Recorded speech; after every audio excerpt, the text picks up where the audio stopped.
Oh, we live, baby. We live. What's up? This is the shift. This is the Black Friday / I just had Thanksgiving dinner leftovers / Nick Earnshaw has bad music takes / What's up, everybody? The shift, episode 72. Make sure you're checking out the Cooperstown cases. Just did Dick Allen, recently. I know, Nick was skeptical about what route I was going to go. Even I was skeptical about what route I was going to go. But I think Nick was probably happy with where I went. Go check out the latest Cooperstown case. But enough self-plugging for the shift. We got baseball to talk about. First off, Nick, how was your turkey day? Oh, it was fantastic. Happy Thanksgiving to you and your family. Happy Black Friday to you and your family. Yeah. I don't know if you did any shopping today. I absolutely did not. I went and got lunch and then went home and took a nap. That was my Black Friday. No need to shop. I'll do everything online this year. That's how I'm feeling, Francisco. But I'm doing amazing. Glad to be here. It's been a little while since we've done the shift, man. I'm glad to be back. Even though the stove's really cold, we still have some things to talk about. Yeah, we got a lot to talk about. By the way, I worked today, so I did not go out to lunch or anything. I didn't buy anything. I didn't got a lot of baseball jerseys already. That doesn't mean I'm not adding to the collection. Of course I am, but I'm surprised you didn't get like a Paul Skeens jersey that says, "Oh, he deserved Rookie of the Year" or something like that. But yeah, I can't complain, man. Cyber Monday, I feel like it's the big day at this point. Not gonna lie. Even though I kind of like the whole concept of going out to like the mall or stores or something like that. I'm a go out type of guy. I don't really like to sit at home for 2 hours on a computer. I don't really like that. Not really my style. See, I don't want to be around human beings and packed in stores and waiting lines. That's what I don't want to do it. I just don't. I go like on the off. I like going on off times, like when no one's at the stores really. And I could shop. I could be left alone. It's great. That is what I like to do. So too busy out there today. I was like, I'm not fighting for a parking spot. Just not worth it. It's just not worth it. So that's why I didn't go. I was like, another day. I'll take the day off. Just relax today. I can see where you're coming from. I guess the way where I would meet in the middle there is I would love to be able to go, because definitely I agree with the packed lines. Like I hate waiting in long lines. Even if you're like buying one or two things, it's like it makes it even more annoying. Yeah. But I would like it because I'm a social guy. I like to be around people. So I would love to be able to go out and then just there not be big lines. But that's like, I'm a very social person. I like talking to people. But when I'm shopping, I'm there to get something done. I'm going for the thing I'm getting. That's what I'm doing. I'm on a mission. So don't bother me. I need to go shopping by myself. And I get things done. It gets done quick. It gets down my way, or it's the highway, and I get back on the highway. Okay. So that's how I'm very peculiar when it comes to shopping. Yeah. Okay. Yeah. I get that. Also, by the way, I just want to say this: love Thanksgiving. Love being around the family. Yes.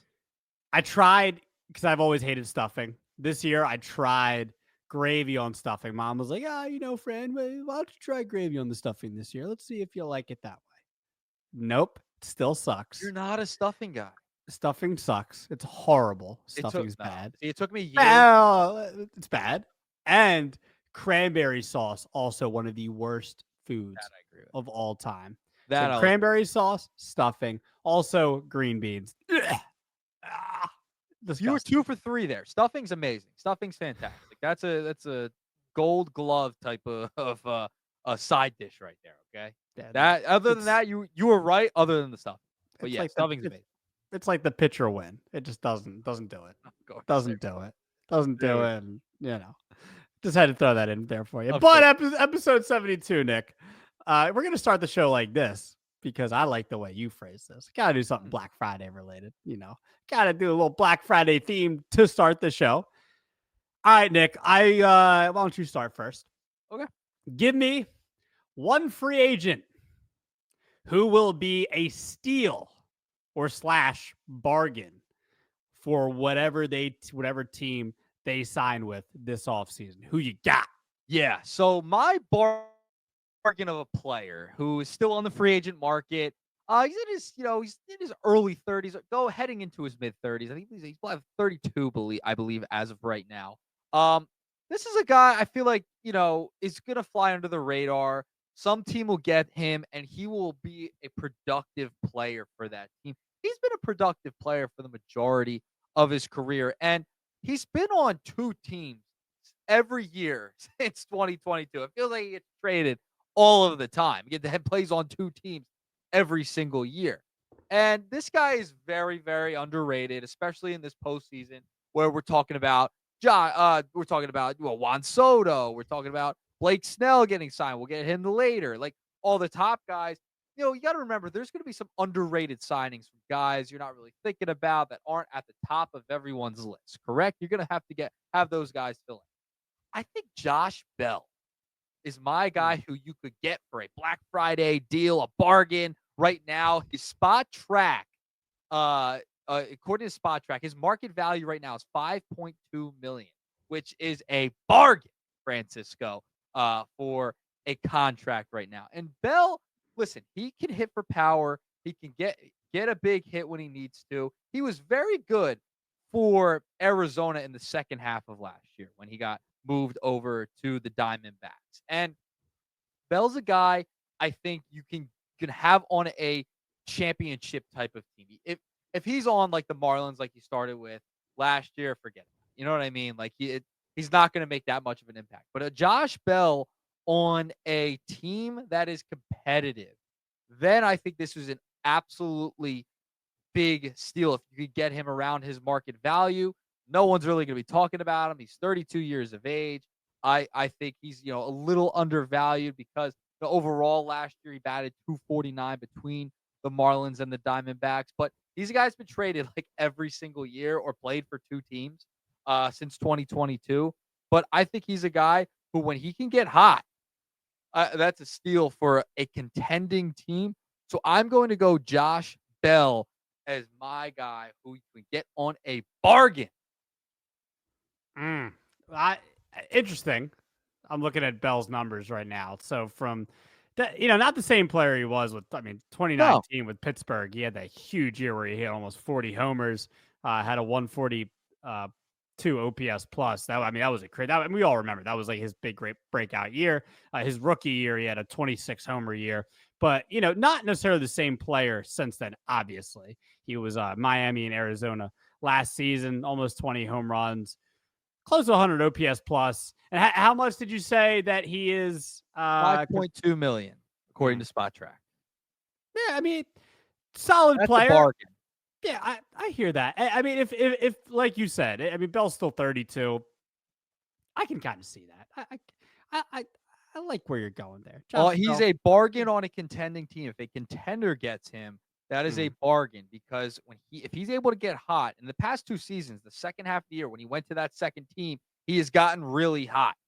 I think if they can get that type of Josh Bell at a cheap rate, yeah, that's a solid player you're inserting in your lineup who can come up with a big hit in September heading into October. He's played in the postseason before too. Sure. All right. I feel that. I'm going to go someone a bit more, I don't even know if they're higher profile right now, but someone that's going to garner a bigger contract. But I think, honestly, when you look at somebody like so my player is Christian Walker. Christian Walker is, at least according to Spot Track, just like you mentioned for Josh Bell, looks like his market value is about 3 years, $66 million. He's somewhere, I think he's 32 right now. I had it right in front of my face. Yeah, I believe he's 30. He's 33, I think. Heading to 30. Yeah, 32, 33. So I think a long-term deal, a team doesn't get him on a long-term deal, whether I know one of the big teams is the Yankees, someone like that. They had some bad luck with Rizzo, especially this year, with the injuries. I don't think DJ LeMay is going to be their starting first baseman. That's according to Fangraphs. It's not going to happen. So I could see, depending on how much money they're going to give Juan Soto. They're not just going to go out and get Soto, and that's all they're going to do, and no matter what. Look, Christian Walker, man, I know he doesn't put up the 40 to 50 home run years like somebody like a Pete Alonso, but the guy still can give you a 30 homer season. He's a plus defender. I think for that type of price, I think no one maybe isn't really like talking about him maybe enough this offseason. I don't know if it's just because the D-backs have kind of been they didn't really follow up their World Series year. And Walker had he played 130 games this year. I think he did miss some time with some injury. I don't know if it's because that Team Arizona's been in the past, but Christian Walker's a darn good player when he's healthy. And I just think when you combine the fact that he can hit for power, can hit 30 to 35 home runs when he plays a full season, good OPS numbers. His OPS plus compared to Pete Alonso, I know I'm just looking at Alonso, but Alonso's going to get, a decent amount of money this offseason. Walker, the last 3 years, 123 OPS plus. Last 3 years for Alonso, 131. A little better, but hovering around the same number. 826, we're just looking at regular OPS numbers. 826 OPS for Alonso, 813 for Walker. OBP 332 to Alonso's 333. Slugging 481 to Alonso's 493. Yeah, Alonso's a little better, but I think for the bang for your buck for 3, you're not giving a guy a 5 to 10 year contract. Giving him 3 years, potentially 66 mil. I don't know if that's what I'll end up getting. He might get more. I just think he's a really valuable player. A couple of years ago, he had a 5-WAR season, man. Had a 5-WAR season, wins a Gold Glove. Like, guy's really good when he's at his best. So I think for that type of money, Christian Walker would be worth it for a team like the New York Yankees, especially a team like the Yankees that, Judge can't do it all by himself. Volpe's going to get there eventually, and we'll see what happens with Soto. We'll see. But I think Christian Walker is somebody that for that type of money, 3 years, 66, he's a valuable player. And I think that is a bargain for a team. I know he doesn't have the name like Pete Alonso, and I get it. Plays in New York, 53 home runs his rookie season. That's a record. I get it. But Christian Walker, valuable player. Yeah, it's so funny. I was doing my research. He was one of the names I was mulling over to choose. And Fran and I did not. We did not coordinate. We just said, hey, pick a player. This is how we're going to open the show.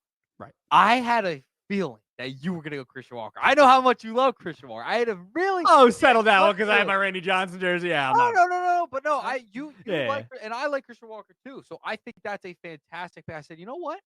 I think Fran's going to go Christian Walker here, and it's a great choice because you could get a lot of value from him, especially a team like the Yankees at first base. I think he's an underrated player because he's been in Arizona. Not a big market down there, etc. I think that is a valuable piece for a team, and they could get him because of his age at 33 years of age. Yeah, you could get him on a pretty decent deal at this point in his career, and he could be a valuable asset offensively to your team, and a team like the Yankees be a perfect type of fit. So I had a feeling you were going to go Walker, and you did, and it makes a ton of sense because not many people are talking about him. It's Soto, it's the big names, it's the Bregmans, it's all these names out there, right, that are being talked about. Walker's a name that's out there that should get a bigger look than he actually is, so he could probably get on a bargain. And by the way, Josh Bell is a Boris client too, so I just wanted to put that out. Just wanted to put that out there. By the way, good work by you. You know me too well. I know. You know me too well. We're doing this show over a year now. I mean, I know it's crazy, right? I should know who you're going to go with. I speak Francisco, I guess. As you should. You should speak Francisco. Yeah, lay off the future and I like Olivia Rodrigo better than Sabrina Carpenter, which I can't even. I can't even front on that. You're teasing the end of the show, right? That's okay. You gotta keep the people coming. You gotta let they gotta stay. You know what I mean? Sometimes that's how you gotta do it. I get. Is that how you do it? I don't know. But Nick's not impressed right now. I know. Not one bit. You're a big time radio host. I know. I can't hold a lighted candle to yours. You know what I'm saying? Sunday sports wrap is trying to get there. You know what I'm saying? Tune in Sundays 1:00. If you're not watching football, which most people are though. We're getting the time changed. Don't worry, about a month. That's a little tease for you. I'm making that announcement right now. The Sunday sports wrap will be at a different time coming January 5th. Yes, because it's all right though. You maneuver your way through life and you make changes. That's what happens. All right. I mean, it couldn't be, honestly, Nick. It couldn't be more of a. We didn't even really plan this. More of a perfect time for the meat and potatoes, right? The day after Thanksgiving. Perfect. I'm ready to have some more. Me too.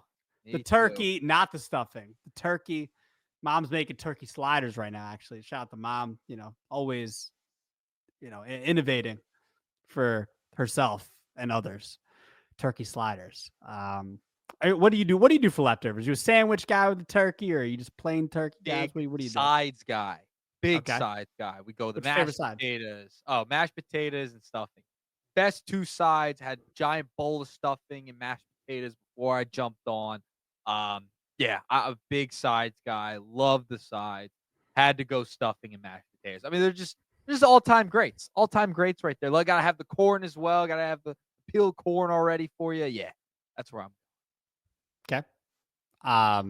Well, we look. A lot of people already talked about it, Nick, already, but we have to talk about it because it is the biggest signing so far for the LA Dodgers. Kind of, I don't know, Nick. I probably can speak for both of us. Maybe you can. Obviously, you'll speak to it too, and you tell me if I'm wrong. Not surprised that the Dodgers signed Blake Snell. Makes sense. It's a fit. Dodgers have had issues with starting pitchers going down the last 2 seasons. They have like an all-time starting pitching IL, rotation, if you will, the last couple of years with guys that have gone down, with names from Gonsolin to Bueller to Kershaw to Glass now, who's had his stints, obviously, too. But, Nick, Dodgers go out and they give Blake Snell, was it 6 years, 182, correct? Yeah. 6 years, 182. And then also, we got to mention it because it just happened, Tommy Edman getting a 5-year, $74 million extension, winning NLCS MVP with the LA Dodgers, and was a big instrumental part of the Dodgers winning it all this year. Wouldn't really think that he'd be that type of player, but that's kind of how it goes for some franchises. A lot of franchises in World Series, that you always get those one player that you don't really see coming. So Tommy Edman, to me, that type of player. Nick, I mean, what are your general thoughts? What do you think of Blake Snell in this rotation now? I mean, is it unfair? Are you pissed off about it like a lot of other baseball fans are too? Or what are your just overall thoughts with Snell and Edman? Snell with the contract and Edman with the extension with the Dodgers. Not shocking with Snell going to the Dodgers. The rich get richer, to say the least. And it's funny how early he signed compared to last year. He was probably telling Scott Boras, we're not waiting this long heading into this offseason, all right? We are going to get signed right away. I want you to get it done now. And that's what happened. He's one of the first big names off the board, going from the Giants to the Dodgers. That's pretty crazy. I'm sure Giants fans are probably not too thrilled about that because he struggled a little bit last year. Now he goes to the division rival and to the Dodgers. And there's an interesting little twist here with the Snell thing, right? So the Giants, they signed him back in mid-March. So it wasn't that long ago that he signed with the Giants early, like right before the season, right? So Susan Slusser of the San Francisco Chronicle, she reported that Snell's entire $17 million signing bonus is deferred through January of 2026. Snell got a $15 million salary in 24, right? But he's going to get the next signing bonus next winter. So he's going to get a check from the Giants after his first full season with the Dodgers, which is wild. The Giants are going to be paying Blake Snell to play against him. A big bonus. He gets that bonus after a full season with the Dodgers. Absolutely crazy. I mean, you can't make this stuff up. You can't write it any better. The script is absolutely perfect. So I thought that was fascinating. And it's funny.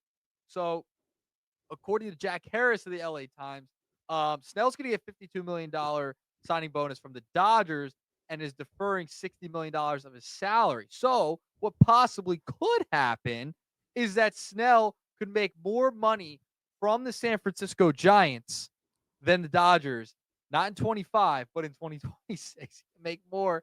Yeah, 2 years from now, with the Giants paying him more than actually on the team that he's playing for, the Dodgers. Absolutely crazy stuff with all this contract situation. Remember, he signed late last year. I think that stuff is absolutely wild. So that's the Snell thing, which is crazy. Right. Edman, not too crazy. Makes sense. Dodgers making 2 straight big moves. It's an extension, and a good job by them. They got him at the deadline. Edman, NLCS MVP. I mean, he proved he earned that contract. He went 11 for 27 in that NLCS. He was absolutely fantastic in the postseason. He had 328 batting average, 20 hits, 13 ribbies, and 12 runs scored in 16 games. I mean, the guy was ridiculous. He's a super utility player. You could put him anywhere on the diamond. He will make an impact. He's pretty good defensively as well. I mean, it's a no-brainer move, and the fact he came up with all those big hits for the Dodgers in the postseason, massive, massive stuff. So, yeah, the rich just continue to dish out money, and they're getting richer with better players. I mean, that's the moral of the story here, Francisco. But the twist in the Snell thing with their division rival in the Giants and the whole contract situation, absolutely bonkers. Yeah. So here's kind of where I'm at on this, Nick, is that I don't like to jump the gun or anything, but Dodgers have started to win the last 3 or 4 years. Yes, they have choked within the last 2 championships they've just won. But Nick, I mean, I think 5 years from now, are we talking dynasty? They're gonna have won three World Series by then? It's possible. It's very possible because I mean they have so many Hall of Fame level players. And we did a show before the World. I think it was our World Series preview that when we talked about both teams, we were just naming off probable future Hall of Fame. Right. That's what we were doing. I mean, the Dodgers have what? Freddie Freeman, Ohtani, Mookie Betts. They had a really good player in Blake Snell. It's not just the Hall of They have really good. It's another thing. They have really, really good players. So you have the Hall of Famers, and then you have the Hall of Really Good, the Hall of Really Good players.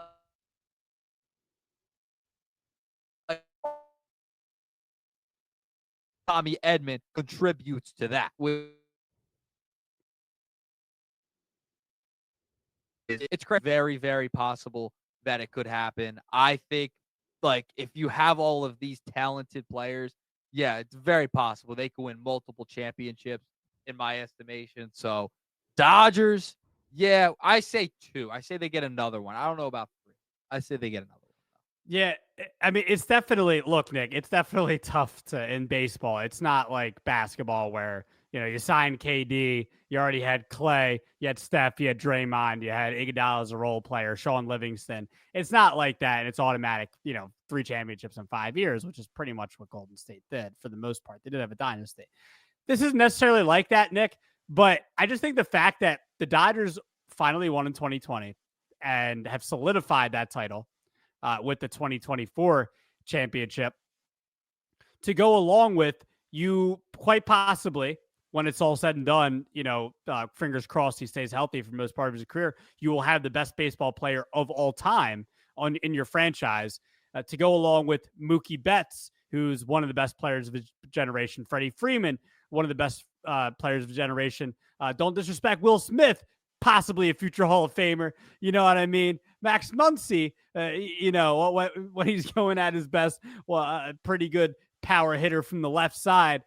Tommy Edman, I'm just lumping Snell and Edman into this. This is pretty much where I am with this. Edman, Edman at his best, man, we saw a couple of years ago in 2022. No, he never had the super duper flashy numbers. Probably the flashiest number he would have would be his 30-ish stolen bases. Even that's not a big number that we're looking at nowadays. That's more like an Ellie thing, right? With your guy. But Tommy Edman, a couple of years ago had a 6-WAR season, man. A 6-WAR season's really good. And he was doing it by stealing bases, not get caught stealing like your boy Ellie does. Can play really good defense, hits for good average, and good base runner in general. Do I think maybe 5-year, $74 million. It's like $16 million a year. Maybe it's a tiny bit much for a guy that's been injured lately. Yeah, but I think if he's able to stay healthy throughout the most part of this contract, I think it's a good contract for the Dodgers.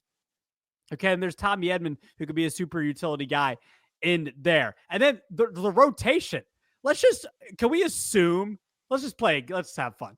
Can we assume they're also going to get Roki Sasaki? Like, what are we doing? What are we doing? Blake Snell, Roki Sasaki, Yamamoto, Ohtani in the rotation. Glass now, Gonsolin, and May. I don't even know. It probably won't be there. I don't honestly know what they're. Yeah, I don't know what they're gonna do as far as their rotation goes. I mean, maybe they.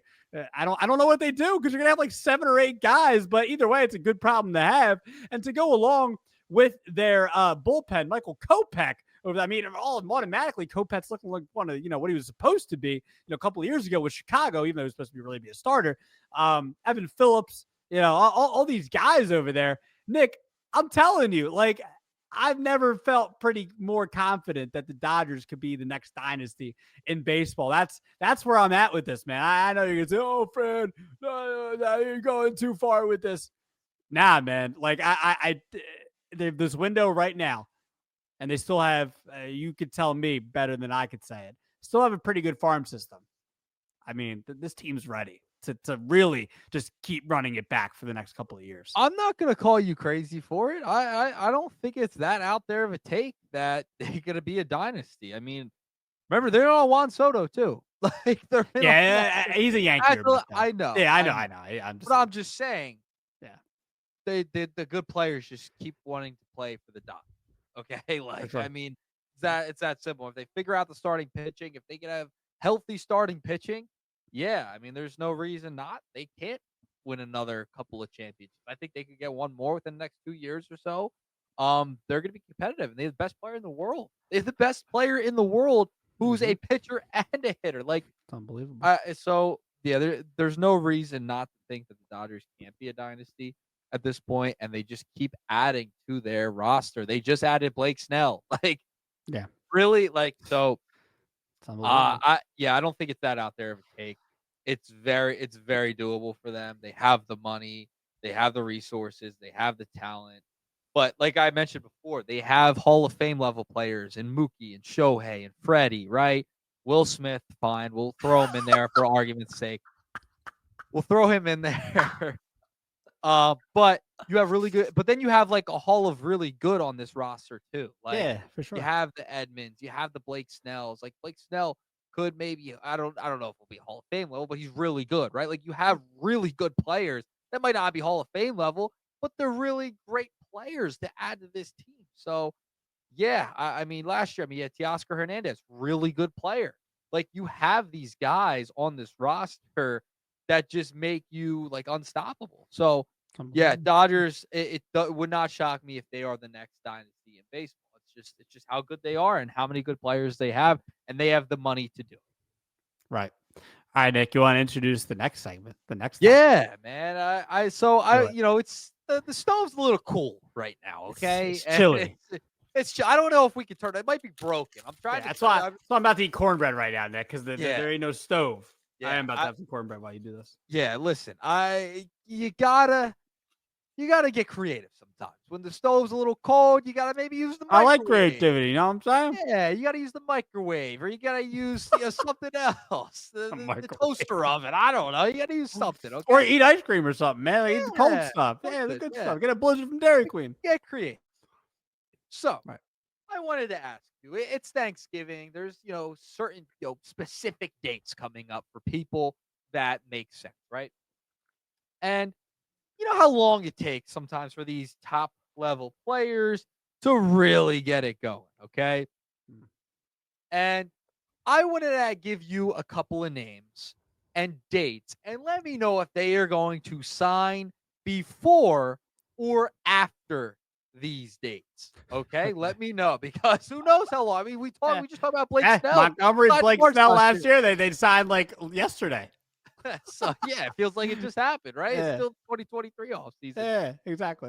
So first player, okay, it's got to be. I don't want to start with the most obvious, but I want to start with someone who's moving to the majors, and that is Roki Sasaki. Will he sign? Wait, I'll give you the date. Will he sign before or after Christmas Eve? Roki Sasaki in Fran's mind. So technically he can't, but there's like a technicality to this. He can't sign until after. What is it? At the 15th? Because he's going for the 2025. Yep. He can't sign till after, right? There's a window. I was reading it like last week. There's a certain window that he can only sign in. Why I picked the 24th? Okay, so you said the 24th? Yep, Christmas Eve. Okay, the 15th he can start talking to teams, right? Mm-hmm. Oh, before he's a Dodger. So you're going before? Yeah, he's a Dodger, man. Yeah. Why? Because that's the expectation, right? That's the expectation of where everyone thinks he's going to go. Maybe am I going off this take? Who did I see? Was it Rose? Padres. I think Vasgersian from MLB Network put out that he thinks he's going to be a Giant. But he also said Blake Snell was going to be a Philly. So I mean that didn't happen, obviously. Early teams are out there. I mean, yeah, I've seen mentions of the Padres, with the pool with Darvish. I just feel like the Yamamoto, the Ohtani thing. I just think that it's either be the Dodgers or it's gonna be the Mariners. That's my okay. It's gonna be Dodgers and Mariners. I just feel that the expectation, the reports have been around. I know the reports are just reports, but the reports have been that the expectation is that he will probably want to go to the Dodgers. Okay. But there's also the expectation that he doesn't want to sign with a freaking major market. So like, you know what though? But their rotation's so like stacked up. You know what? He's a Mariner. Screw it. He's a Mariner. He's a Mariner. And what day? Is it gonna be? It's gonna be before Christmas Eve. He signs with. He's gonna take a second. He's gonna think about it because he's a young man. He's no more than 22 years old, right? 21, 23. I apologize. Younger the better in my mind. I mean, I'm about to be 30 in a month, man. I'm younger the better. Okay. I'm about to be walking with a cane. I'm going to go after. I think he's going to think about it for a second. He's going to look at his offers and he's going to say, you know what? I'm a Mariner. They have a good history with Asian players. All right. So I like the Mariners. All right. Closest to home for it, too. Yeah. Another one. Ready? We have to go Corbin Burns. Will he sign, and with who, before or after New Year's? New Year's Day, January 1st. When do we think Soto's going to sign? Because that's what it banks on. That's really what matters. I'm going to say, what did you say? January 1st? Is that what you said? January 1st. He's going to be before, and it's going to be with the New York Mets. Oh, okay. Yeah, I think at the end of the day, I've been so torn on where Soto's going to go. It's one of the New York teams.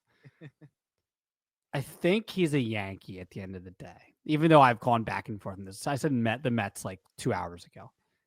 Going with the Yankees right now. We're allowed to change our opinions here at the shift. That's what we do. Think Soto's a Yankee. And then I think the Mets pivot. I think they're going to get started pitching anyway. But I think Burns before January 1st. I just feels that way. All right. I like it. All right. And final one. I mean, we have to go with the obvious here. We have to talk about it. Juan Soto. Oh, I thought you were going like Josh Rojas or something. Okay. Because the last Juan name. Soto. Yeah.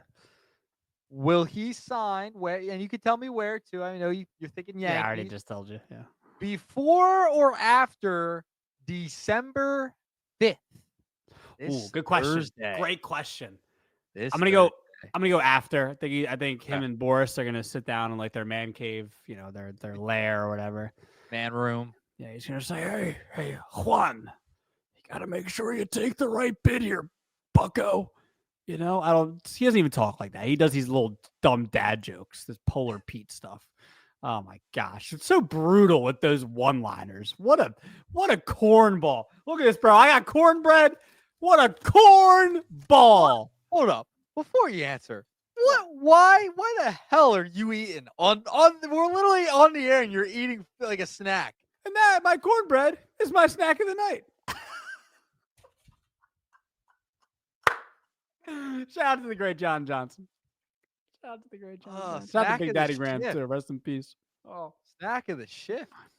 Snack of the shift. Nah, it's a little too copyright. Can't do that. So you want my answer? Yeah, go ahead. Go ahead. I mean, you're eating. Scott Boras, the cornball. He likes cornbread. He's a cornball. Yeah, Juan Soto will be signing after December 5th, as I laid out there with my my Christian. What's Superman's name? Christian what? Bait. What is it? What was the actor that played Batman? That's a Superman. I meant Batman. Christian Bale. Bale. Shoot, I almost said the S word. We don't curse in the ship. I'm all over the place. My answer is Juan Soto after December 5th, and the contract will be 15 years, $675 million. All right. I like it. Do you agree with that? Like, what are you just going to ask me? You're not going to give your takes? Well, I'll give my take on the Soto thing. Yeah, at least give Soto. We have to. I think he's going to be a Yankee. I think it'll be like 12 or 13 years and like 655. That's what I think it's going to be. 655, 12, 13. Just keep him out of the NL East. You know what I'm saying? Yeah, please. Stay away. Not with the Phillies. Stay away. He's not signed with the Phillies. The Phillies haven't even been in the talks, really. I mean, they were at first, but the meeting. It's goofy reports coming out about the Phillies every couple days. Say they're talking to Boras, and then they're not. Right. Who knows? Hey, we're bringing the all-time team back, baby. Celebrate good times. Come on. We are. Okay. Nick, I'm going to go first. I'll let you go first with some of these other things. I was respectful, you know what I mean? Black Friday. Hey, had your cornbread. You said, let me take a break. We're not on air or anything. Yeah, do you think it's a good bit that I eat while I'm talking about this stuff or no? Can I be honest? If you want. Whatever.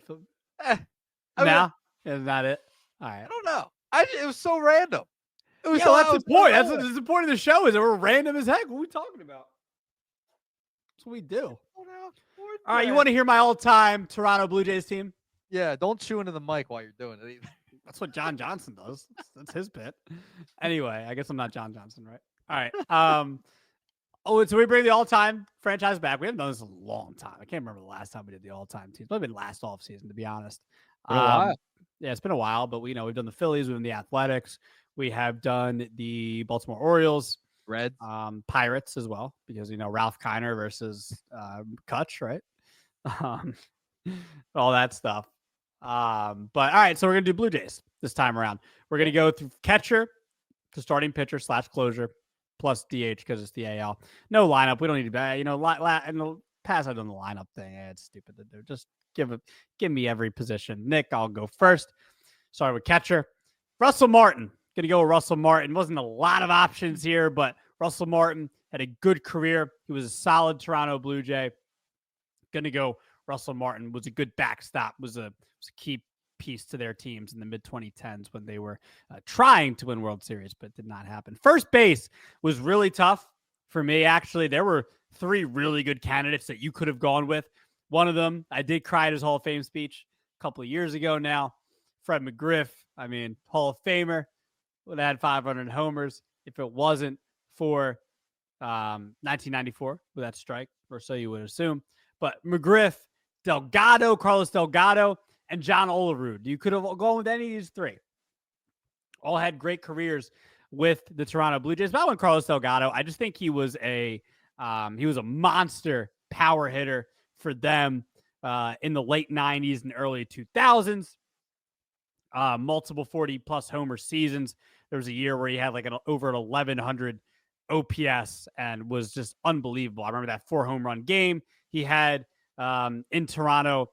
It might have been 2000, I think it was. He was just a monster then. Delgado was a little underrated too, just because of the steroid era that he played in. I mean, don't get me wrong. He had 473 career home runs, I believe. Guy was a monster. I'm going to stick with Carlos Delgado.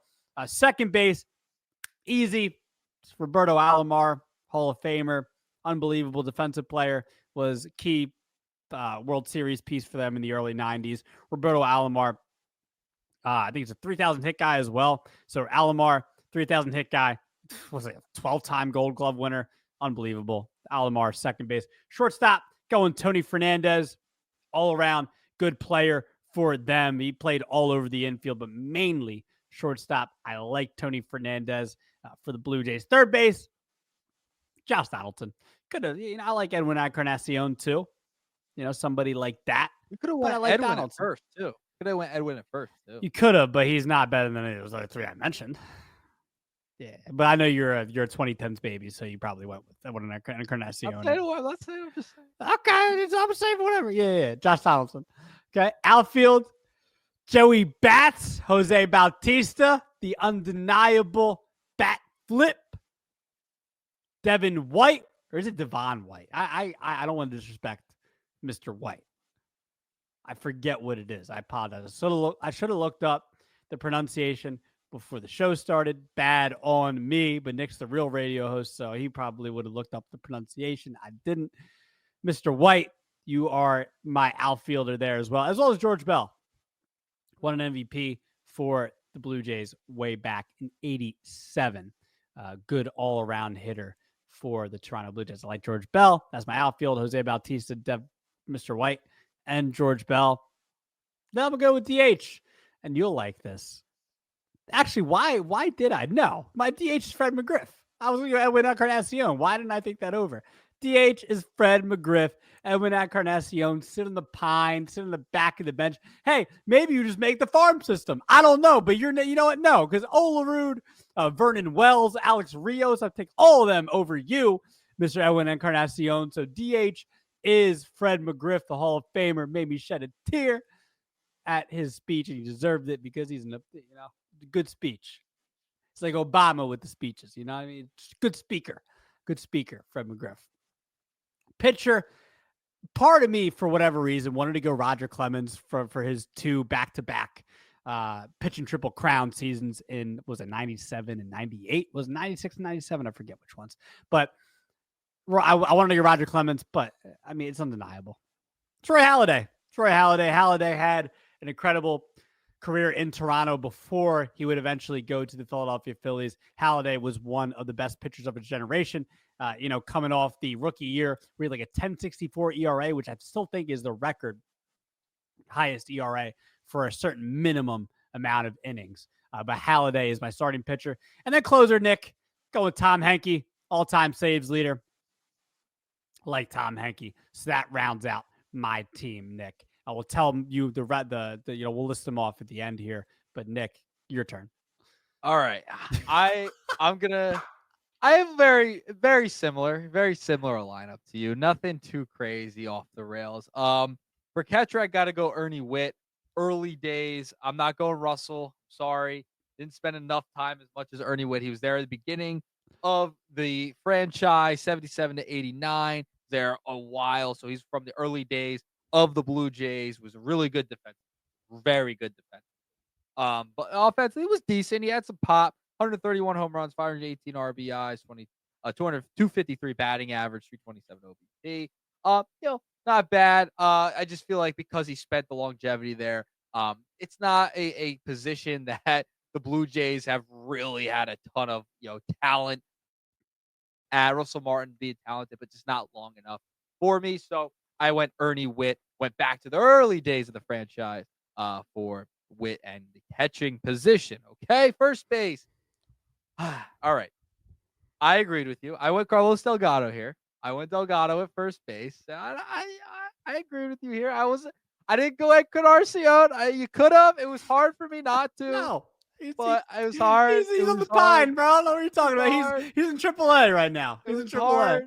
It was hard for me, as 2010s. He's a good player, man. I love that with Garcia. I remember playing with him in MLB The Show, 2K. Right. I would always have him as my first baseman in the redraft. Because he was a 2K guy. Jeez. But so I did go Delgado. Congratulations. At first base. All right. At second base, Roberto Alomar. I think there was no question here. pretty easy. He's absolutely unbelievable. 5 years with the Blue Jays, he was so good. 5 straight All-Star games, 5 Gold Gloves, unbelievable. So easy decision there. Shortstop also went Tony Fernandez. I think that was a pretty easy choice. Third base, I could have gotten creative here, but I mean, it's easy. Josh Donaldson. Josh Donaldson was unbelievable for the Blue Jays. Yeah, I mean, he was absolutely fantastic. So I went Donaldson at third base when he was with the Blue Jays, one of the best parts of his career. Yeah, easy choice there. Left field, I went George Bell. So I went George Bell in left field. I went Vernon Wells in center field. And I went Jose Bautista in right field. I like the Vernon Wells pick. Vernon Wells is a good player, man. Vernon Wells was a very good player. Mm-hmm. And I thought that was pretty good. 99 to 2010, 223 home runs, 813 RBIs, 280 batting average, 229 OBP, 475 slugging. But I love Vernon Wells, Blue Jays. It always he reminds me. He is Vernon Wells is a good Blue Jay, man. So, not talked about enough. Good career. No, I feel like he was very underrated. Consistent offensive player. Absolutely. So yeah. I thought him in center. I thought that made sense. I went Joey Bats in right. I was thinking about going Joey Bats at DH, but I went with your guy, the guy who made you sob in Cooperstown, Fred McGriff, as my DH. So I had to make Edwin ride the pine, as they may say. Yeah, it was very unfortunate I could not sneak Edwin into this list like I wanted to, but he's going to have to ride the pine, unfortunately. And, I mean, no doubt about it. Doc Halladay is starting pitcher for me. Pretty easy choice there with Doc. All-time Blue Jay, fantastic Philadelphia Philly as well through the perfect game and the no-hitter with the fighting. But, I mean, he is a legendary Blue Jay. There's no doubt about it. Spent most of his career in Toronto. Rest in peace, Doc. Right, closer. Oh, my closer? Oh, I didn't know. You got it? No, I got it. It was I wrote down Tom Henke. Okay. We did the same one. My relief pitcher. Yeah, I wasn't sure if we were doing that or not. So, but I just wrote it down anyway. I apologize. Oh, good. Yeah, same one. So, not too much controversy between me and you. Nah, not really. Not really. I wish I could have. I wish we could have had one, but we got to be authentic. We can't just be like, oh yeah. No, because we don't tell each other who we're picking at all. We don't let each other know beforehand who we're selected for our lineup. So that is my Blue Jays all-time lineup, and that is yours as well. Mm-hmm. All right, let's end the show, Nick. First thing before we're gonna talk music because that's what we gotta do. Because I don't know what you've been doing. I don't know what your ears have been suffering recently. But we Brandon Crawford just retired. Kind of, I don't know. Is that out of nowhere? Sort of, I guess not. I don't know. He's 37? 37, yeah. Nick, I'll just go first. Good career. He was probably the definition, Nick, of like a ball player. You know what I mean? We both play baseball. I didn't play baseball as long as you, but he was a ball player. Just carried himself. How a professional ball player should. Won a World Series with the Giants. 2012, 2014 was kind of one of the faces of that franchise.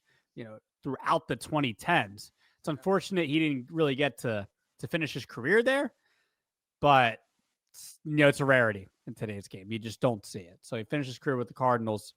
But Crawford, very good, good career. Nothing like off like the charts, but like, look, man, we're fans. If you look at a lot of the average MLB career, it's a really good career. The one thing that always, I will always remember about Brandon Crawford is that he was a part of that 2021 Giants team that won 107 games and, a bunch of guys there, including himself, Brandon Belt, even Longoria before he got hurt, were having career years. It's insane. Brandon Crawford, that's still his best year in 2021. 24 homers, 90 RBI, an OPS plus north of 140. Like, out of nowhere, like what, 34 years old? It was He was really 4th in MVP voting. 4th. was he fourth, man? See, 4th. that's what I'm talking about. Like Crawford had just a very interesting year, just like that Giants team just had no business winning an insane amount of games, not just 95, but 107. Unbelievable. I always remember Crawford for that year just being like, what the heck? Yeah. How? Out of nowhere. Like, look, I would have, if he had that type of year, like in 2015, like, okay, he had a career year. But 2021 at 34, Yeah. I'd been playing for a while. It just was weird. So, but Crawford, that's one thing I always remember is that 2021 year and him being able to help those Giants team win a World Series to go along with him just being a really classy guy as far as being a face of those Giants franchises. So yeah, that's where I'm at with Brandon Crawford. What did you think? Listen, he was part of those World Series teams, man. I loved watching those teams because my favorite player on that team was Hunter Pence, and you remember watching guys like Brandon Crawford. I mean, he was a fantastic defensive player. Fantastic, right. Super underrated. I mean, so that's not like everyone could go look at his batting statistics, whatever, fine. They're okay. They're not great. I mean, he's a career 250 hitter. Fine, 748 runs batted in, solid, good career, right? But he was a very, very good defensive player. That should get remembered for Brandon Crawford. Won the Gold Glove 4 times, and he won it in that 2021 year as well. Massive part of those championship teams coming up with those big hits, making the big plays defensively. So for me, it's going to be the glove for Brandon Crawford that I will remember. The glove is what I will remember from Brandon Crawford, no doubt about it in my mind. He was somebody who was he was a vacuum. He was a literal vacuum out there defensively. So, I know not the greatest offensive player, but defensively, oh my goodness, one of the best gloves in baseball for a long time. So, very, very good career. Obviously not a Hall of Famer, but a respectable career that should not be forgotten. Yeah, racked up almost 30 WAR for his career, by Baseball Reference WAR. So he was a good player. All right, Nick. What'd you think of how many times did you listen to the Kendrick album? Like all the way through, Yeah, from top to bottom. Like twice. twice. Okay, what'd you think? It was okay. I just thought it was okay. It wasn't like my favorite. I thought some of the songs were a little boring, to be honest. That's just my opinion. I have some hot takes when it comes to music. I liked a few of the songs. I liked a couple of the hits. It was that album it wasn't for me. It just wasn't for me. Overall. The body of work, it was fine. It just wasn't my favorite thing that Kendrick's put out. Did you like this better than the last album he put out, which was what, Mr. Morale and the Big Steppers? Yeah. Because I didn't like that. I disliked the album a lot. Like, I thought that was talking about boring. Like I didn't like it. I understand it was supposed to be like a concept album, but like I don't care. At the end of the day, I respect concept albums, but at the end of the day, like it's got to be entertain. It's got to be good music. At the end, it's got to I gotta want to listen to it. So I didn't like that. But did you like this better than GNX? Well, no, this is GNX. This one's GNX. Well, that's what I meant. Which one did you like better? Did you like this better than his last work? I didn't really listen to the last one. Like okay. I would say, yeah. I think I would probably go back to a couple more songs on this one than the last one. I just don't go back to that album. I don't go back to it. The replay value on that album, just on Mr. Morale and the Big Steppers. I think the songs that I do like on here, whether it's TV off, is it what? Yeah, TV off, TV off, mustard. up. Yep. I like those songs a lot. But I think those two songs have replay value, and I'll go back to them. Kendrick's just never been like a favorite of mine. Like I always like future guy. Yeah, it's just we know the type of music that I enjoy. Yeah, you want. But I'm surprised too because there was some like jamming music from this album. There was some like I don't know. Kendrick. You like Squabble back and forth. Yeah, I like Squabble Up. Okay, I made that song of the day the other day. If you go on, I saw that. A lot of days I do a song of the day. So I you have a lot of bad songs of the day, by the way. You need it. I don't. Awful. I think I get like a lot of people sliding up. I love this song. I get people texting me, DMing me about it. People love my song. You know, I do believe you, and I respect that. You know what's funny though, man? Like, I consider myself a music guy as well. Like, no one texts me about my music taste. No Well, one you got to does do a that. song of the day, man. You got to do Well, a song of the day. well, I do. You know what I do? And I'm actually curious because I don't know if you ever see what I post. There's this. Oh my god, that was disgusting. Oh god, that was bad. See, that's what you Actual get bad. for eating cornbread on Yeah, the I air. know, That's I what know. you I get. knew you were gonna say something. Have you ever heard of have you ever heard of Last FM? No, is this a thing where you have like all the albums you've listened to in the past Yes. week? Yes. Month, So there's this whatever? thing called Last FM where you like hook it up to this website called like Tap Collector, I think. And you put your username into the Tap Collector thing, and Right. it gives you a collage. You can do the last like 7 days, 14, or like 30 or something like that. I think you could do it like far back as a year. Okay.